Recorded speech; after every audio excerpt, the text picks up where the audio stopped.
Welcome back, my friends. My name is Eric. This is Melissa Gaming, and today we are looking at dev update number 24 for Solasta, Crown of the Magister. So the last update, so to speak, was a short one about lighting that really said nothing. This one's a little bit more in depth. It starts with a cat, which I have a cat. I don't really need pictures of them. And then it continues on with a bit about buying more merch. So I guess. I don't have friends, so this sort of thing doesn't help me.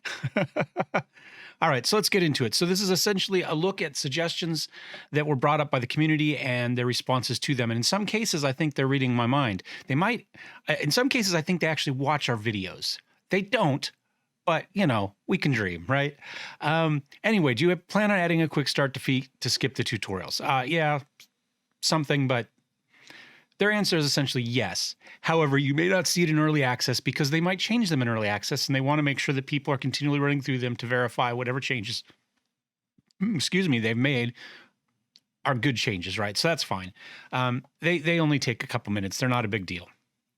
Will you be adding more crucial choices to dialogue? And essentially their answer is no. Essentially, they're saying that meaningful dialogue is expensive because everything has to be written and then voice acted and then scripted. Choices that change the path of the story arc to avoid stuff, to go different locations, whatever, all requires, again, more programming, more time, and that sort of stuff. So essentially, they want the game to be more or less linear. And give you the longest single playthrough that they can give you. I don't have a problem with that per se, but then what's the point of any of the dialogue options? Just take them away from us. There's no, they play zero role. If essentially your answer is we're not going to give you dialogue choices because we don't want to do more stuff, then just take them out. Why bother in the first place? Why give me all these character tags with personality traits and stuff if none of those choices are effective? If it doesn't matter if I'm a cynical guy who's in it for myself or if I am your typical do-gooder. If at the end of the day, my response is going to lead to the exact same conversation, then there's no point in having them in there. I love having them there, but if they're completely meaningless and you have zero plans to actually act on them, then just take them out. You're talking about saving money to put your resources where they're meaningful, then why did you waste all of this time, effort, and energy giving us stuff that's not meaningful?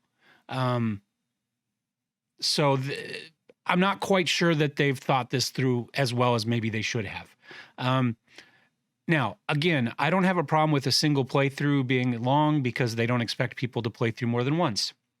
As long as there is mod support at the end of the day, so additional people can upload longer campaigns. So their excuse here is, that's not the right word. Their example here is if they give us, say, a meaningful choice that takes the story in different ways. They can either go linear and give us 15 hours of gameplay at the end, or they can go 3 different ways for 3 different endings and give each of them 5 hours. Meaning everybody gets that 15 hours, or the people that, or most people only get 5 because they don't replay. Well, in that case, I was going somewhere with this and I've completely lost my train of thought. Why not take 5 of those hours off? Make sure that we have really good support for mods so that people have the tool set to create their own campaigns, like, say, Neverwinter Nights. And at that point, the game becomes infinitely replayable, right?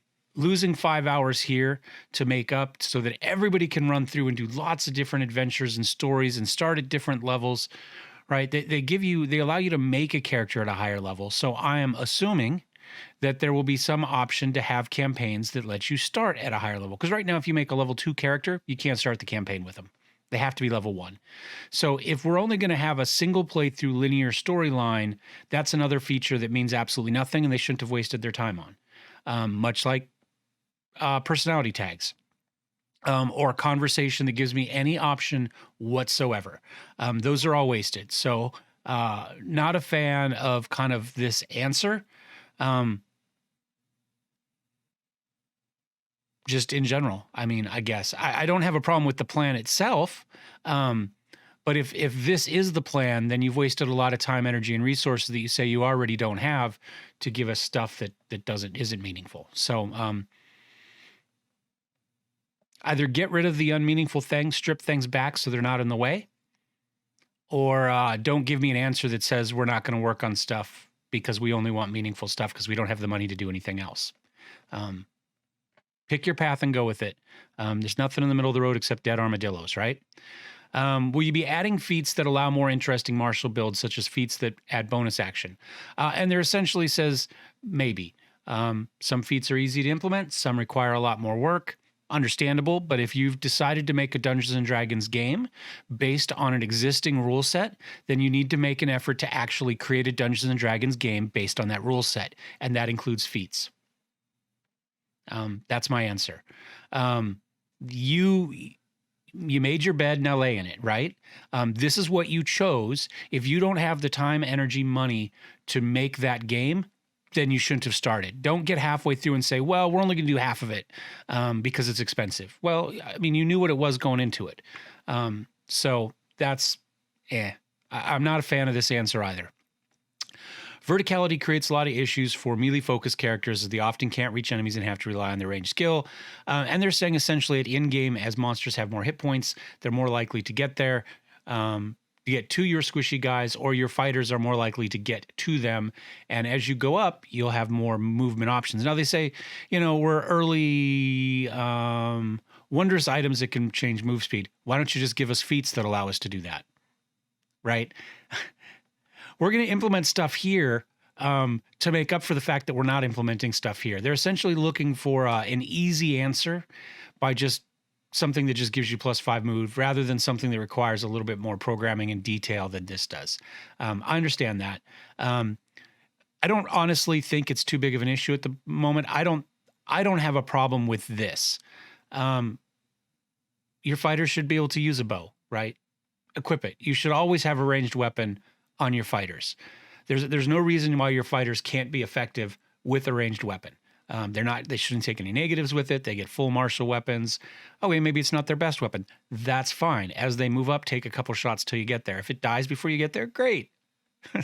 How is that a negative? So I don't have a problem with this I don't think this is an issue, but I also think their answer leaves something a little bit lacking. Again, I'm not a fan of this update, to be fair. My rolls are incredibly bad while the monsters' rolls are super good. I honestly, we see little bits where they roll a lot and we roll badly. We have, but realistically, overall in the game, no, not so much. I think I haven't seen any issues. There are games like BattleTech where there are clearly things going on behind the scenes and the rolls are not equal, and those are verifiable by looking at the actual... by exporting the XLS files and seeing what the rolls were. This game, however, appears to be pretty much true RNG that they say it is, and it actually appears to be. So I've had no real issue with that. My one issue, they say part of it is because monsters and players are fighting in darkness and thus rolling with disadvantage. Well, the problem is the monsters aren't rolling with disadvantage. The problem is not that the players are. The problem is that that monsters without superior dark vision are not rolling with disadvantage when attacking characters in the dark. Or if they are, you are not showing us the second dice.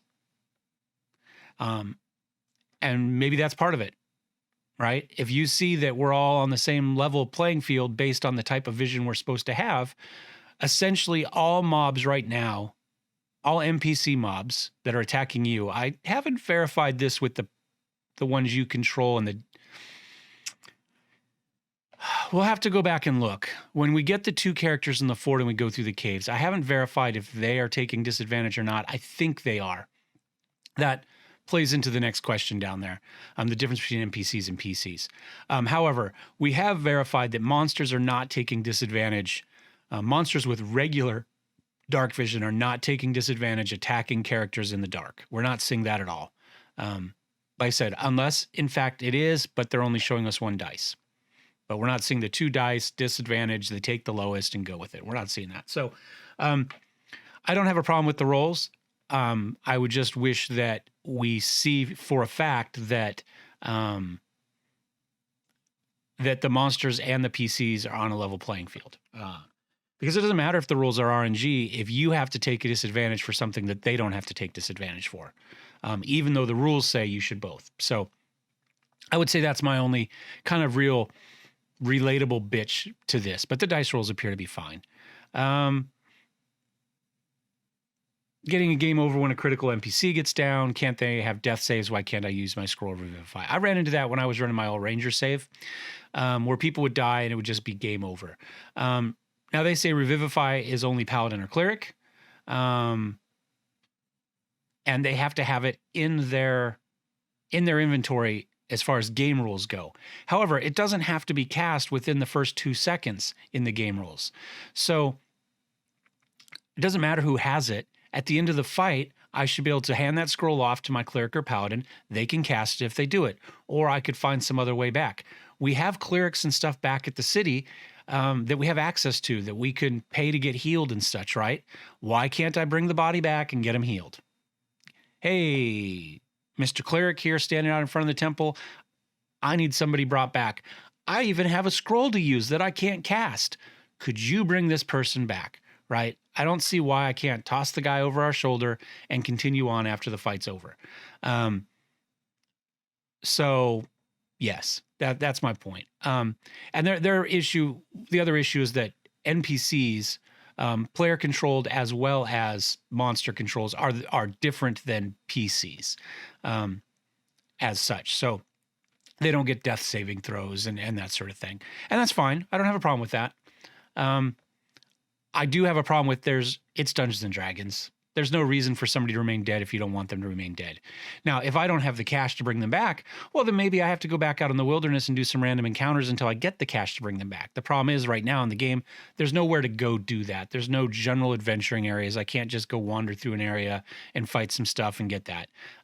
So they haven't given us that option.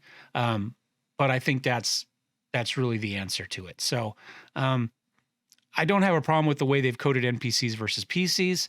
However, the way they've approached the game in general, I do have a problem with. Why is the game so hard? I'm getting destroyed by those flying snakes in Carolyn. The game's not very hard. I'm not the world's greatest tactical player. In fact, I'm probably average to the lower half of average, realistically. And I think the comments generally show that. I'm not terrible, but I'm not great either. And I tend to pick a thing and don't necessarily adjust very well in the middle of the battlefield when that plan fails, right? So if I can make it through relatively easily, then everybody else should be able to make it through. I say get good, noob. That's my answer to this. So yeah, I don't have a problem. They're fine. There's nothing in there that's terrible.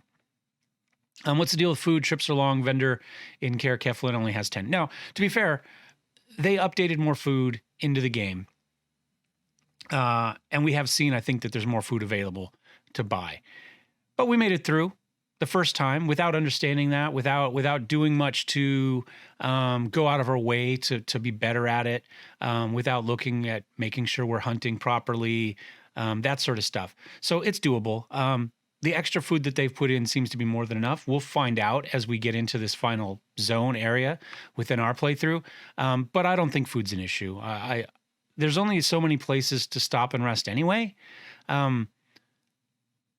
So if you could stop and rest whenever you wanted to stop and rest, then more food would be great. But considering I can only stop and rest at specific locations, then I think there's plenty. The other issue is, tied into that, though, the fact that you'll rest in town, you'll leave, and they'll immediately rest without going anywhere and cost you 4 food, even though they just ate and did a long rest. Again, that ties into the clock. Just fixing that so that you're not forced to sit there and do nothing for however long of the day if you rest early and then go to bed at 10 and get up at 8, right? Just say your long rest starts at this period and ends at this period. Make it 10 hours. That gives you time to hunt, to set up camp, and to rest. So whenever you stop to camp, you go 10 hours, and then you get on the road again regardless of the time. And If you've just rested, you go until your fatigue meter hits the top. Maybe you set that. Maybe that's your difference between moving quickly, moving slowly, and moving moving carefully, moving average, and moving fast, right? You say, look, I'm willing to go this many hours of the day. How do I say this? I want to go until my fatigue meter reaches this. And my fatigue meter is going to go up or down based on how fast I'm going. So my fatigue meter is going to go up quicker because I'm moving fast and I'm not being careful. And maybe I need to stop a little bit more often or whatever. I don't know. There's ways to do it. But I would say essentially stop tying rests to the clock. Set your time that you need to rest. They should rest when their fatigue meter hits the top. They should rest for those 10 hours and then they should move on. They shouldn't have to have well, you're going to have to sit here for 22 hours because you just rested. That's just asinine. It's bullshit. I shouldn't rest in the end, walk out the door and camp instantly without traveling somewhere. I shouldn't reach my location, turn around and say, well, looking for a way and rest again instantly, right? That you take those mistakes out and all of a sudden you get 2, 3, 4 additional rests or sets of rations for the game, and that would be more than enough. So I think there's enough now. It was close last time. You had to think about it a little bit. It made no sense that a vendor was only ever going to get 10 rations and never, ever get another one ever. That doesn't make any sense at all, to be honest. But there was enough. I think the problem is mismanagement of the game clock, the day clock within the characters and how it handles long rests. But there's enough. So get good, noob. Look at that. I have bad things to say about the players and the developers in a couple of these. I'm sorry, guys. Why do I not get XP when I talk my way out of a fight? Yeah, you should. You definitely should. If you solve an encounter without having to fight somebody, you should get the encounter. You should get the XP for that encounter. And they say, hey, it's going to be fixed. Diplomacy will give you the XP. So perfect. Where is it? It's not in the game. Next update, we'll see. And that's fine. We already noticed that. Not a big deal there. Spellblade, Shadowcaster, and Ranger should be able to replace spells when they level up. And essentially, they're just saying it's too hard. It shouldn't be. It really shouldn't be. I mean, essentially, you're just saying, I want this spell to replace this placeholder, right? It's what happens when you get a new spell, right? You've got a spell slot. I want this spell to be in there. There should just be a thing there that just, this spell goes in here. It now hits this variable. Yes, there is some programming involved, but it shouldn't be, it's not very time consuming to add. If you built it right in the first place, it should be pretty easy. What you're saying is we screwed up and didn't code things correctly, even though we knew what the rules of the game said they were, and we should have built it first. Again, you've signed on to make a Dungeons & Dragons 5th edition game. You should have read the rules before you started coding. This shouldn't have been a big deal. It should be really easy to say this one replaces this one at your character level up screen.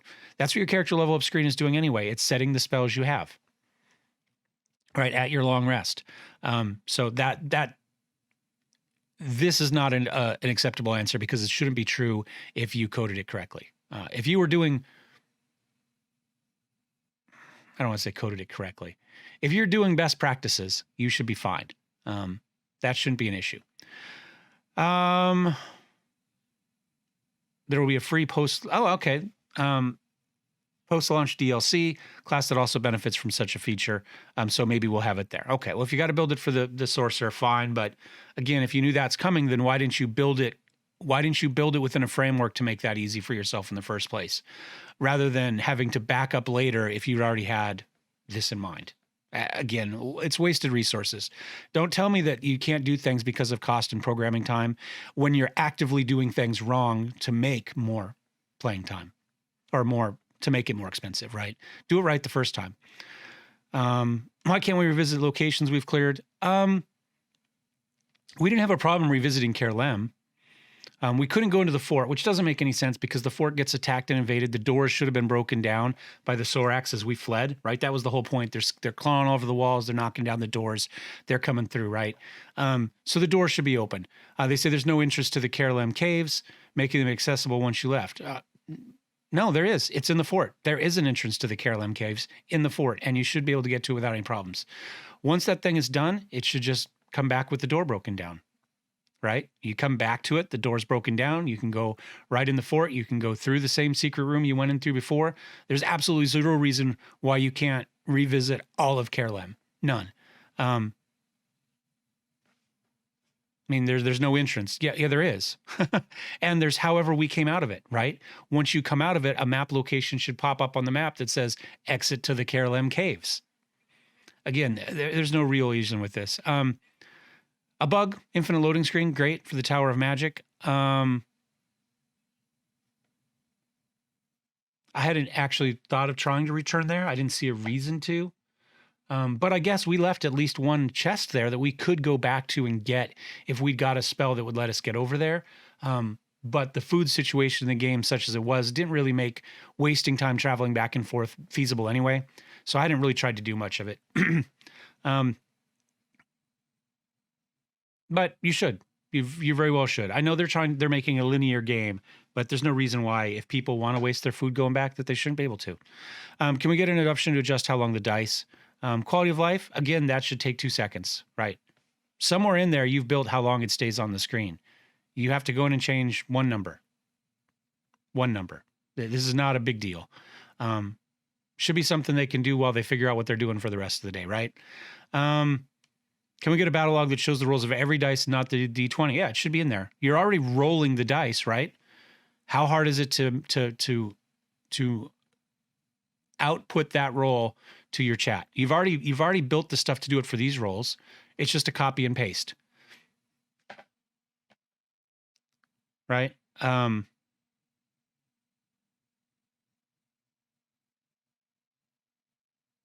they give us some of those. Not just the D20. Oh, they're not showing in the battle log. Oh, okay. I see what they're saying. Because they're showing us like the D4s for like our magic missiles and stuff. They pop up on the screen at the bottom of the screen, but they're not showing up in the battle log. I hadn't noticed that. Or did we notice that?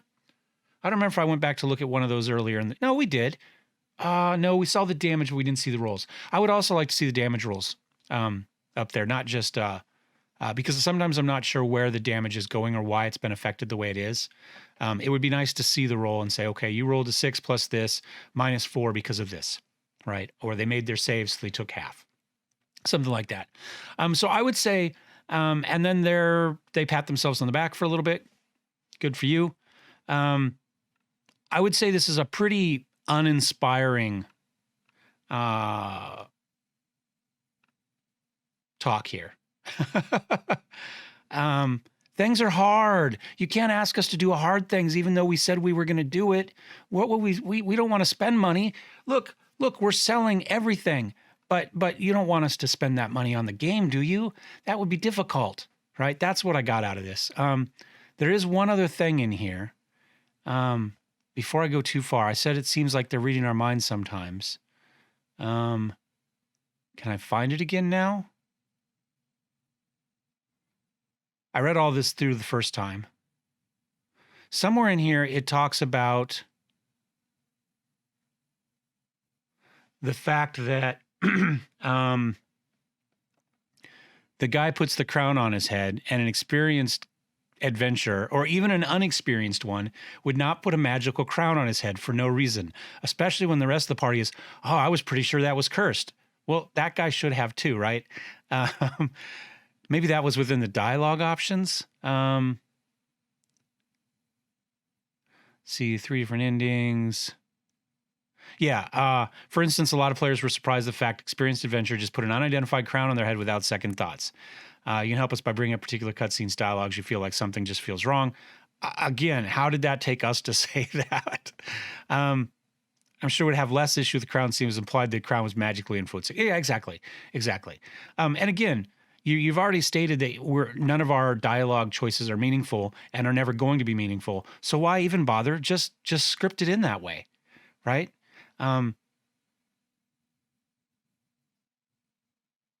Yeah, I mean, I don't know how you choose. If you're going to script it rather than having the player himself pick it up with the character that's going to get with it. I don't know how you choose which character picks it up. Maybe you just do a check. It's just a dice roll, right? Because once you put that in your head, you can't wear a helmet of some other sort. So if it's a paladin who may be on a full plate helm, right, now they can't because they have a crown on their head. So it could significantly, potentially impact characters' abilities to outfit what they want. Also, what happens if we put a necromancy crown on the head of a paladin? Right? How does that work? Does he choose death after removing it because, it's a necromancy thing and he's a lawful good paladin? So maybe what you do is you just do a dice roll, and whatever character rolls the lowest is the one that fails the save and puts it on their head. Right? I don't know. You could even just say, look, somebody gets this thing. It's up to you to choose your character. You pick who feels compelled and let you choose that. But yeah, that one was, like I said, we just were talking about that, and then it popped up. I was like, I said they should throw a torch. The next thing, they're throwing a torch in an animation. I'm sure it's just great minds think alike within the community. But yeah, like I said, I'm not a huge fan of this one. I think this is a pretty negative update, actually, generally speaking. This is the one that by far gives me the least warm fuzzies with the future of the game. Having said that, I enjoy what we have so far, so I don't want to be too negative. But I really think, like I said, you signed on to make Dungeons & Dragons 5th edition, make Dungeons & Dragons 5th edition. If you're going to streamline games to make things easier to determine where you're going to put your money and your efforts, that's fine. In that case, don't waste money on things that affect only chat if our chat doesn't do anything. So character tags and that sort of stuff were a wasted of time. And make sure if you're planning on doing things like adding sorcerer and adding mechanics in, that you build your framework from day one to handle that. And then don't give me a bitch about, oh, we have to redo that and that's expensive. You should have just done it the right way the first time. In fact, I don't know how you did it, that swapping a spell out at your level up scene isn't easy. But that's just me. So anyway, I'm sorry, this one's kind of a downer. And good news, coronavirus cases are way up. Wait, no. Yeah, I don't have any good news for you today. I guess we go back to the fluffy kitten. Fluffy kitten, there's your good news for the day. I don't know about those ears. My cat is so much cuter than that. So, you know what? Roll the tape, roll the close. We'll look at Jello purr into the mic for a couple minutes. I hope everybody's having a great week. We'll see you next time. Cheers.